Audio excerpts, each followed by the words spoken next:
Hello all, welcome back to my channel. നമ്മളിന്ന് discuss ചെയ്യാൻ പോകുന്നത് റീഡിങ്സ് ഫ്രം ദ ഫ്രിഞ്ചസിലെ രണ്ടാമത്തെ മൊഡ്യൂളിലെ ആദ്യത്തെ ചാപ്റ്ററാണ്. Knowledge is power by Yuval Noah Harari. Harari ഒരു ഇസ്രായേലി ഫിലോസഫറാണ്, ഹിസ്റ്റോറിയനാണ്, ഇൻ്റലക്ച്വലാണ് and an author famous for his best seller Sapiens, a brief history of humankind. അതുപോലെ അദ്ദേഹത്തിൻ്റെ മറ്റ് ഇമ്പോർട്ടൻ്റ് ആയിട്ടുള്ള വർക്കുകളാണ് Homo Deus, a brief history of tomorrow and 21 lessons for the 21st century. Knowledge is power എന്നുള്ളത് Sapiens a brief history of human കൈൻഡിൽ ഒരു ചെറിയ ചാപ്റ്ററാണ്. അതാണ് നമുക്ക് പഠിക്കാനുള്ളത്. ഇതിൽ അദ്ദേഹം ഡിസ്കസ് ചെയ്യുന്നത് ടെക്നോളജിയും സയൻസും തമ്മിലുള്ള റിലേഷൻഷിപ്സ് ആണ്. എങ്ങനെയൊക്കെയായിരുന്നു ആദ്യം ഉണ്ടായിരുന്ന ടെക്നോളജീസ്, എന്നാൽ ഈ കാലത്ത് എങ്ങനെയൊക്കെയാണ് ടെക്നോളജീസും സയൻസും എന്ത് റോളാണ് നമ്മുടെ ഈ ഒരു സൊസൈറ്റിയിലും അതുപോലെ നമ്മുടെ ഈ ഒരു യൂണിവേഴ്സിലും എന്തൊക്കെ റോളാണ് വഹിക്കുന്നത് എന്ന് തുടങ്ങിയിട്ടുള്ള കാര്യങ്ങളാണ് മെയിനായിട്ട് ഈ ഒരു ടെക്സ്റ്റിൽ ഡിസ്കസ് ചെയ്യുന്നത്. അതുകൊണ്ട് നമുക്ക് ഡയറക്റ്റായിട്ട് എന്താണ് ടെക്സ്റ്റിൽ പറയുന്നതെന്ന് നോക്കാം. Most people have a hard time digesting modern science because its mathematical language is difficult for our minds to grasp, and its findings often contradict common sense.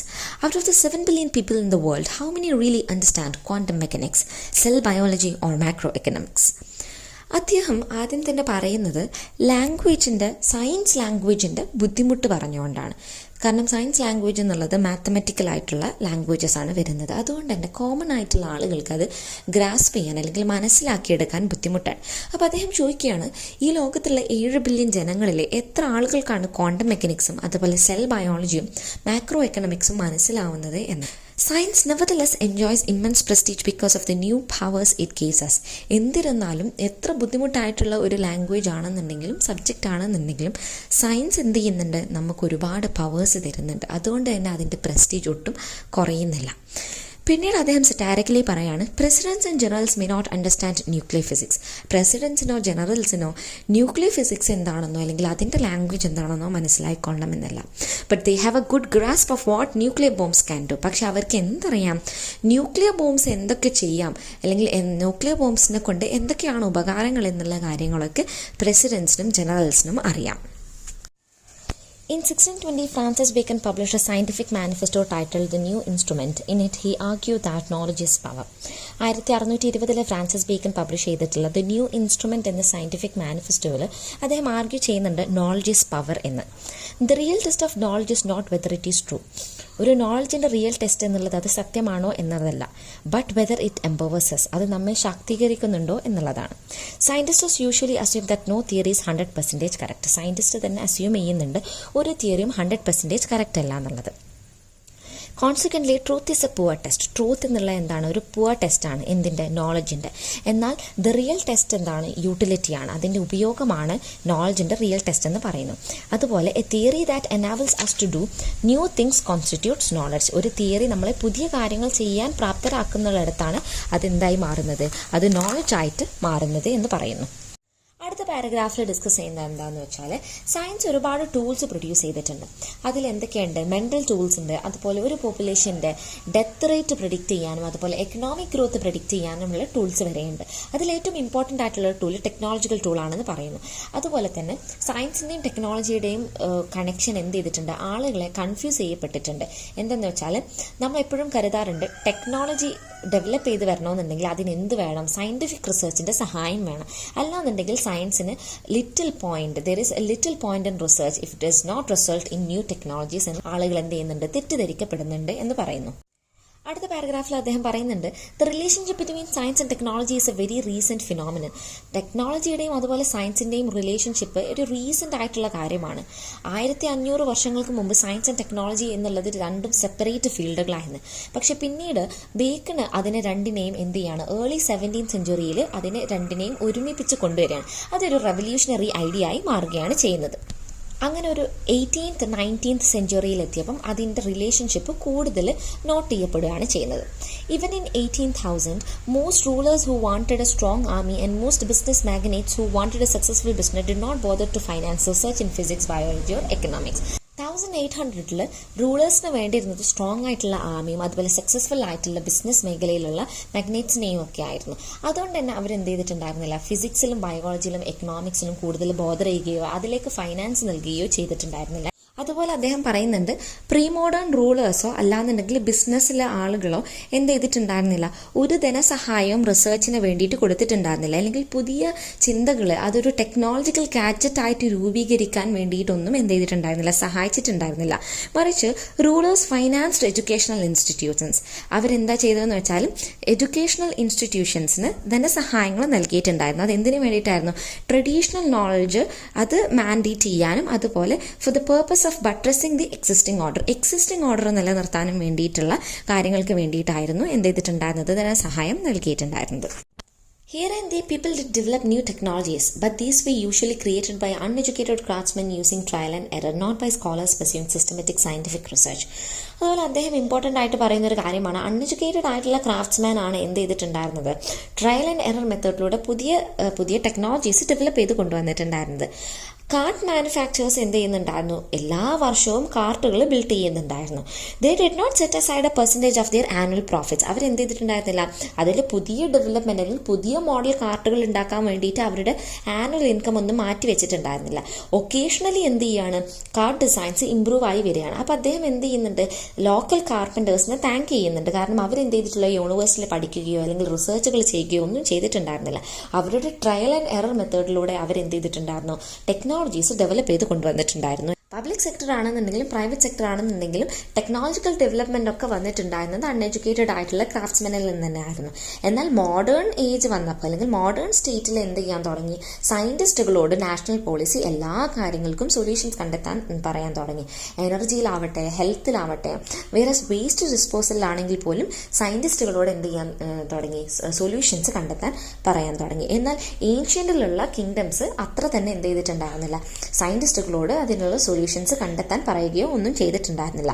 അദ്ദേഹം ഇവിടെ പറഞ്ഞു വരുന്നത് എന്താണെന്ന് വെച്ചാൽ ടെക്നോളജിയും സയൻസും രണ്ട് ഡിസിപ്ലിൻ ആയിരുന്നു ആ ഒരു കാലത്ത്. എന്നാൽ ഇന്നാണ് എന്ത് ചെയ്തിട്ടുണ്ടായിരുന്നത്, സയൻസും ടെക്നോളജിയും ഒരുമിച്ച് വർക്ക് ചെയ്യാൻ തുടങ്ങിയത് എന്ന് അദ്ദേഹം എന്ത് ചെയ്യാണ്, പ്രൂവ് ചെയ്യാണ് ചെയ്യുന്നത്.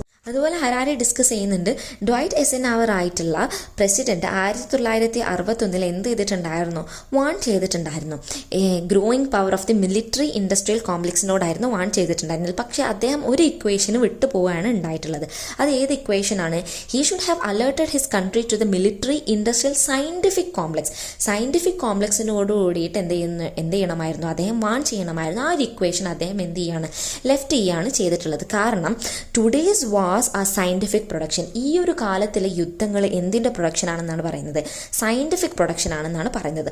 The world's military forces initiate, fund and stir A large part of humanities scientific research and technological development. ഒന്നാം ലോക മഹായുദ്ധം പുറപ്പെട്ട സമയത്ത് ആ ഒരു നേഷൻസിനെ വാർഫെയറിൽ നിന്ന് രക്ഷിക്കാൻ വേണ്ടിയിട്ട് അല്ലെങ്കിൽ ആ ഒരു ഡെഡ് ലോക്ക് ബ്രേക്ക് ചെയ്യാൻ വേണ്ടിയിട്ട് സയന്റിസ്റ്റുകളോട് പറഞ്ഞപ്പോൾ the men in white answered എന്നുകൊണ്ട് ഉദ്ദേശിക്കുന്നത് ദ ഹൈ അതോറിറ്റി ആയിട്ടുള്ള ആളുകൾ എന്ത് ചെയ്യാണ്, പുതിയ വെപ്പൻസുകൾ ലബോറട്ടറിയിൽ ക്രിയേറ്റ് ചെയ്തുകൊണ്ടാണ് എന്ത് ചെയ്യാൻ നോക്കിയത്, ആ നേഷൻസിനെ സേവ് ചെയ്യാൻ വേണ്ടിയിട്ട് നോക്കിയത്. അതിൽ വന്നിട്ടുള്ള പുതിയ വെപ്പൻസുകളാണ് എന്ത്, poison gas, tanks, submarines and even more efficient machine guns, artillery pieces, rifles and bombs. അങ്ങനെ രണ്ടാം ലോക മഹായുദ്ധം ആയപ്പോഴേക്കും സയൻസിന്റെ റോള് മെച്ചപ്പെടാൻ തുടങ്ങി. By late 1944 Germany was losing the war and defeat was imminent. Germany തോൽക്കുമെന്ന് ഉറപ്പായിരുന്നു. പക്ഷേ എന്ത് സംഭവിച്ചില്ല, ജർമ്മനി ഡിഫീറ്റ് ചെയ്യാനോ അല്ലാന്നുണ്ടെങ്കിൽ സറണ്ടർ ചെയ്യാനോ സമ്മതിച്ചില്ല. കാരണം they believed in German scientists that were about to turn the tide with so called miracle weapons such as the V2 rockets and jet powered aircrafts. German scientist ആ ഒരു സമയം എന്ത് ചെയ്യുകയായിരുന്നു, മിറാക്കിൾ വെപ്പൺസ് ആയിട്ടുള്ള V2 റോക്കറ്റും jet power എയർക്രാഫ്റ്റും ഉണ്ടാക്കിക്കൊണ്ടിരിക്കുകയായിരുന്നു. പക്ഷേ ആ ഒരു സമയത്ത് American Manhattan project successfully developed atomic bombs. ആ ഒരു സമയമായപ്പോഴേക്കും അമേരിക്കൻസ് എന്ത് ഡെവലപ്പ് ചെയ്തു, അറ്റോമിക് ബോംബ്സ് ഡെവലപ്പ് ചെയ്തു. By the time the bomb was ready in early August 1945 Germany had already surrendered but Japan was fighting on. ആ ഒരു സമയമായപ്പോഴേക്കും atomic ബോംബൊക്കെ create ചെയ്ത് സമയമായപ്പോഴേക്കും Germany എന്ത് ചെയ്തു, 1945 സറണ്ടർ ചെയ്തു. പക്ഷേ ജപ്പാൻ അപ്പോഴും യുദ്ധം ചെയ്തുകൊണ്ടേ ഇരിക്കുകയായിരുന്നു. അങ്ങനെ ജപ്പാൻ അമേരിക്കയുമായി യുദ്ധം ചെയ്തുകൊണ്ടിരിക്കുന്ന സമയത്ത് അമേരിക്കൻസിനെ ഇൻവേഡ് ചെയ്യുമെന്ന് ഉറപ്പായപ്പോൾ American general president Harry S ട്രൊമാനോട് പറയുകയുണ്ടായി എന്ത്, ജപ്പാൻ എങ്ങാനും ഇൻവേഷൻ നടത്തിയിട്ടുണ്ടെന്നുണ്ടെങ്കിൽ ഒരുപാട് മില്യൺസ് ഓഫ് അമേരിക്കൻ സോൾജേഴ്സ് മരണപ്പെടുകയും അതുപോലെ 1946 യുദ്ധം നീണ്ടുപോവുകയും ചെയ്യാൻ സാധ്യതയുണ്ടെന്ന്. അങ്ങനെയാണ് ട്രോമാൻ എന്ത് ചെയ്യുന്നത്, പുതിയ ബോംബ് യൂസ് ചെയ്യാൻ ഡിസൈഡ് ചെയ്യുന്നത്. അങ്ങനെ 2 weeks and 2 atom bombs later Japan surrendered unconditionally and the war was over. അങ്ങനെ ആറ്റം ബോംബ് യൂസ് ചെയ്യുകയും 2 ആഴ്ചക്കുള്ളിൽ ജപ്പാൻ എന്ത് ചെയ്യുകയാണ്, അൺകണ്ടീഷണലി സറണ്ടർ ചെയ്യുകയാണ് ചെയ്തത്. അങ്ങനെ യുദ്ധം അവസാനിക്കുകയും ചെയ്തു. അതുപോലെ അദ്ദേഹം പറയാണ്, സയൻസ് ഒഫൻസീവ് ആയിട്ടുള്ള വെപ്പണുകൾ മാത്രമല്ല ഉണ്ടാക്കുന്നത്, whereas it plays a major role in our defences as well. നമ്മെ ആക്രമിക്കാൻ വരുന്നവരിൽ നിന്ന് ഡിഫെൻസ് ചെയ്യാൻ വേണ്ടിയിട്ടുള്ള റോളുകളും സയൻസ് വഹിക്കുന്നുണ്ട് എന്ന് പറയുകയാണ്. അതുപോലെ ഈ ഒരു പാരഗ്രാഫിൽ ഡിസ്കസ് ചെയ്യുന്ന കാര്യം, American believes that the solution to terrorism is technological rather than political. പൊളിറ്റിക്സിനെക്കാളും ടെററിസത്തിന് സൊല്യൂഷൻ ആയിട്ടുള്ളത് എന്താണ്, ടെക്നോളജിയാണ്. അതുകൊണ്ട് തന്നെ സയൻസിൻ്റെ US-ൻ്റെ ഡിപ്പാർട്ട്മെന്റ് ഓഫ് ഡിഫൻസ് ഒരുപാട് മില്യൺസ് ഓഫ് ഡോളേഴ്സ് ഉപയോഗിച്ച് നാനോ ടെക്നോളജിക്കൽ ഡെവലപ്മെന്റ്സ് നടത്തുന്നുണ്ട്.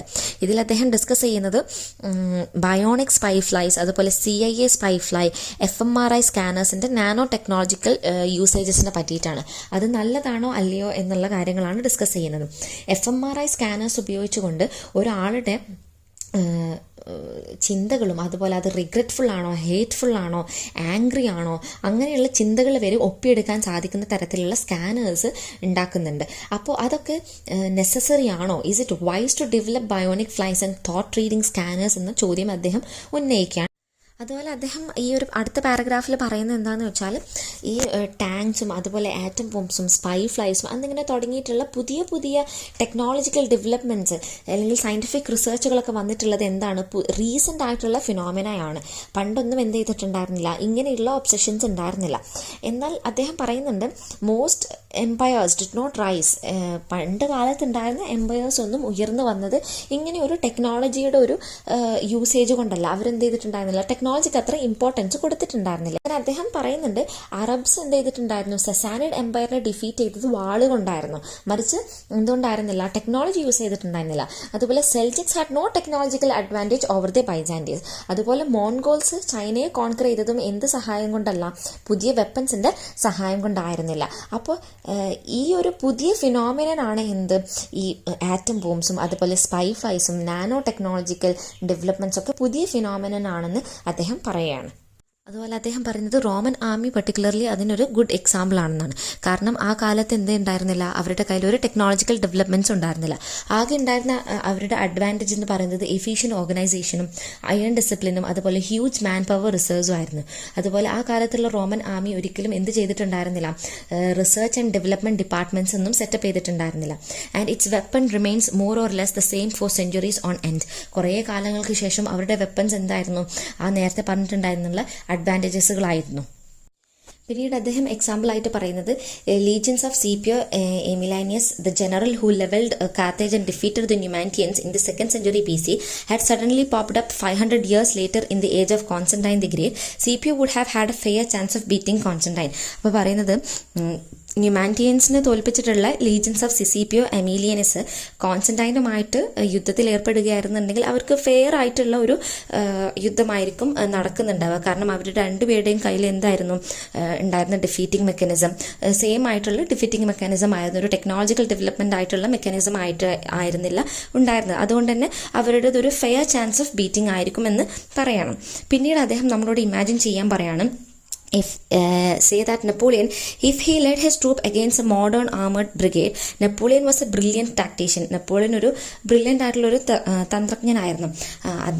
അദ്ദേഹത്തിൻ്റെ പ്രൊഫഷണൽസും അതുപോലെ മറ്റു കാര്യങ്ങളും കൊണ്ട്, അദ്ദേഹത്തിൻ്റെ സ്കിൽസും കൊണ്ട് അദ്ദേഹം മോഡേൺ ആയിട്ടുള്ള ആളുകളുമായിട്ട് യുദ്ധം ചെയ്യാൻ ഏർപ്പെട്ടിട്ടുണ്ടായിരുന്നെങ്കിൽ തീർച്ചയായിട്ടും നെപ്പോളിയൻ്റെ സ്കിൽസ് വേസ്റ്റ് ആയി പോകുമായിരുന്നു. കാരണം അത്രക്കും പവർഫുള്ളാണ് ഇപ്പോഴത്തെ മോഡേൺ വെപ്പണറി എന്ന് അദ്ദേഹം എന്ത് ചെയ്യാണ്, ചൂണ്ടിക്കാണിക്കുകയാണ് ചെയ്യുന്നത്. അതുപോലെ അദ്ദേഹം പറയാണ്, കാരണം റോമിലെ പോലെ തന്നെ ചൈനയിലുള്ള ആളുകളും എന്ത് ചെയ്തിട്ടുണ്ടായിരുന്നില്ല, അവിടെയുള്ള ജനറൽസോ അല്ലെങ്കിൽ ഫിലോസഫേഴ്സോ അവർക്ക് ഒരു പുതിയ വെപ്പൺ ഉണ്ടാക്കണമെന്ന് ചിന്തിച്ചിട്ടുണ്ടായിരുന്നില്ല. ആ ഒരു കാലത്തിൽ അല്ലെങ്കിൽ ഹിസ്റ്ററി നോക്കുകയാണെന്നുണ്ടെങ്കിൽ ചൈനയിൽ ആദ്യമായിട്ടുണ്ടാക്കിയ മിലിറ്ററി ഇൻവെൻഷൻ എന്ന് പറയുന്നത് ഗൺ പൗഡർ ആണ്. അതും എങ്ങനെയാണ്, അത് ആക്സിഡൻ്റലി ആണ് എന്ത് ചെയ്തിട്ടുണ്ടായിരുന്നത്, ഗൺ പൗഡർ ഉണ്ടാക്കിയത്.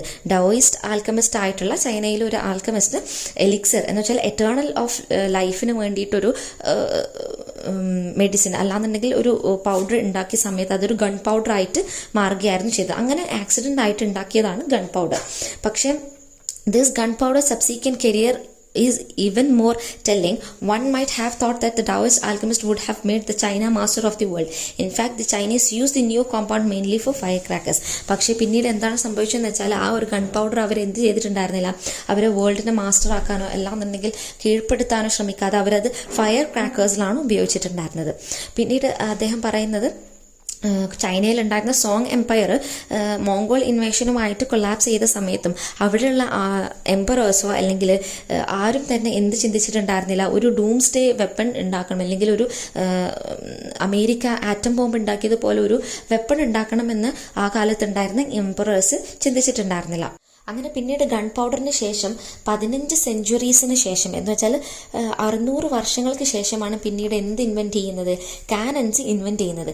So why did it take so long for the deadly potential of this substance to be put to military use? അപ്പോൾ അദ്ദേഹം ചോദിക്കുകയാണ്, ഈ പദാർത്ഥത്തിൻ്റെ മാരകമായ സാധ്യതകൾ സൈനിക ഉപയോഗിക്കുന്നതിന് എന്തുകൊണ്ടാണ് ഇത്രയും സമയം എടുത്തിട്ടുള്ളതെന്ന് ചോദിക്കുന്നുണ്ട്. അങ്ങനെ അദ്ദേഹം അതിന് റിപ്ലൈ ആയിട്ട് പറയുന്നത് എന്താ വെച്ചാൽ, കാരണം പുതിയ സൈനിക സാങ്കേതിക വിദ്യക്ക് തങ്ങളെ രക്ഷിക്കാനോ സമ്പന്നരാക്കാനോ കഴിയുമെന്ന് രാജാക്കന്മാർക്കോ ആ കാലത്തുണ്ടായിരുന്ന സ്കോളേഴ്സിനോ അല്ലെങ്കിൽ ബിസിനസ്മെനിനോ ചിന്തിക്കാത്ത സമയത്താണ് എന്ത് ചെയ്യുന്നത്, ഇങ്ങനെയുള്ള കാര്യങ്ങൾ പ്രത്യക്ഷപ്പെട്ടിട്ടുള്ളതെന്ന് അദ്ദേഹം പറയുകയാണ്. അങ്ങനെ ലാസ്റ്റ് പാരഗ്രാഫിൽ ഡിസ്കസ് ചെയ്യുന്നത് എന്താണെന്ന് വെച്ചാൽ, പിന്നീട് വർഷങ്ങൾക്ക് ശേഷമാണ് ആ സിറ്റുവേഷൻസ് ഒക്കെ മാറുന്നത്. പണ്ടുണ്ടായിരുന്ന ആളുകൾ ചിന്തിച്ചിരുന്നില്ല പിന്നീടുള്ള എംപറേഴ്സും റൂളേഴ്സും ഒക്കെ. പിന്നീടുള്ളവരെല്ലാവരും വെപ്പൺസിൻ്റെ ഡെവലപ്മെൻറ്റിന് വേണ്ടിയിട്ടുള്ള ഫൈനാൻസുകൾ ചെയ്തുകൊണ്ടേയിരുന്നു. അതുപോലെ പിന്നീട് പറയുന്നത്, Napoleonic military machine that crush the armies of the Europeans powers at Austerlitz was armed with more or less the same weaponry that the army of Louis 16 had use. Louis 16 ഉപയോഗിച്ചിരുന്ന അതേ വെപ്പൺസ് തന്നെ ആര് use ചെയ്തിട്ടുണ്ടായിരുന്നത്, നെപ്പോളിയനിക് മിലിറ്ററിയും അതുപോലെ European powers ആയിട്ടുള്ള Australians ഒക്കെ use ചെയ്തിട്ടുണ്ടായിരുന്നത്. പിന്നീട് ഇദ്ദേഹം പറയുന്നത്, നെപ്പോളിയൻ ഹിംസെൽഫ് ഒരു ആർട്ടിലറി മാൻ ആയിരുന്നു. എന്നിട്ടും അദ്ദേഹത്തിന് എന്തുണ്ടായിരുന്നില്ല, പുതിയ വെപ്പൺസ് ഉണ്ടാക്കാനൊന്നും ഇൻട്രസ്റ്റ് ഉണ്ടായിരുന്നില്ല. കാരണം അദ്ദേഹത്തിന് സയൻറ്റിസ്റ്റേഴ്സും അതുപോലെ ഇൻവെൻറ്റേഴ്സും ഒക്കെ ഒരുപാട് ഫണ്ട് കൊടുത്തുകൊണ്ട് പുതിയ ഫ്ലൈയിങ് മെഷീൻസും സബ്മറൈൻസും റോക്കറ്റ്സ് ഒക്കെ ഉണ്ടാക്കാൻ വേണ്ടിയിട്ട് പെർസ്വാഡ് ചെയ്തിട്ടുണ്ടായിരുന്നു. പക്ഷേ അദ്ദേഹത്തിന് അത് ഇൻട്രസ്റ്റ് ഉണ്ടായിരുന്നില്ല. പിന്നീട് സയൻസും ഇൻഡസ്ട്രിയും അതുപോലെ മിലിറ്ററി ടെക്നോളജിയും ഇൻ്റർട്വൈൻ ചെയ്തു. ആരുമായിട്ടും ക്യാപിറ്റലിസ്റ്റ് ആയിട്ടുള്ള ആളുകളുമായിട്ടും അതുപോലെ ഇൻഡസ്ട്രിയൽ റവല്യൂഷണറി ഉള്ള ആളുകളുമായിട്ട് ഇൻ്റർട്വൈൻ ചെയ്ത് അവരൊരു റിലേഷൻഷിപ്പ് ബിൽഡ് ചെയ്യുകയാണ് ചെയ്തത്. അങ്ങനെ ഒരു റിലേഷൻഷിപ്പ് ബിൽഡ് ചെയ്തതിന് ശേഷം hour it quickly transformed the world എന്നാണ് പറയുന്നത്. കാരണം പിന്നീട് ലോകത്തിന് തന്നെ എന്ത് ചെയ്യാണ്, മാറിയാണ് ചെയ്യുന്നത്. കാരണം ഒരുപാട് പുതിയ വെപ്പൺസ് എന്ത് ചെയ്യാണ് പിന്നീട് രൂപീകരിക്കപ്പെടുകയാണ് ചെയ്തത്. Thank you for watching.